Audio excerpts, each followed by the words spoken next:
নমস্কাৰ দৰ্শকসকল, অমূল্যবাণীলৈ আপোনালোক সকলোকে স্বাগতম জনাইছোঁ। আজিৰ ভিডিঅ'টোৰ বিষয় হৈছে শাওণ মাহত কৰক ইচ্ছা পূৰণৰ এটা প্ৰমাণিত উপায়।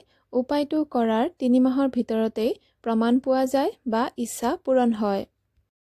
উপায়টো শাওণ মাহৰ এটা সোমবাৰে কৰিলেই হয় আৰু যদি পাৰে আপুনি তাতকৈ বেছি সোমবাৰতো কৰিব পাৰিব।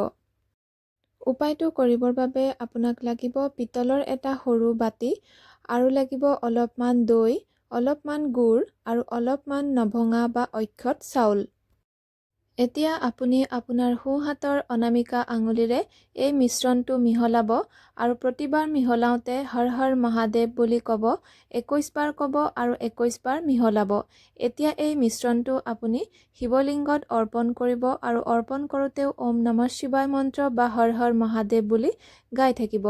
তাৰপিছত আপুনি পৰিষ্কাৰ পানীৰে অভিষেক কৰি দিব আৰু এই উপায়টো কৰাৰ আগতে আপুনি আপোনাৰ মনৰ ইচ্ছাটো প্ৰকাশ কৰিব আৰু উপায়টো কৰাৰ আগমুহূৰ্তত মানে আপুনি মিশ্ৰণটো ৰেডি কৰি লৈ গৈ মহাদেৱৰ মন্দিৰত পোৱাৰ পিছত এই অৰ্পণ কৰাৰ আগত বা আপুনি হাতেৰে যেতিয়া মিশ্ৰণটো বনাব তাৰ আগতে আপুনি আপোনাৰ মনৰ ইচ্ছাটোৰ কথা কৈ ল'ব।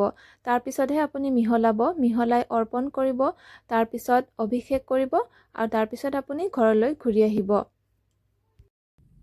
আজিৰ ভিডিঅ' ইমানতে সামৰিছোঁ। ধন্যবাদ।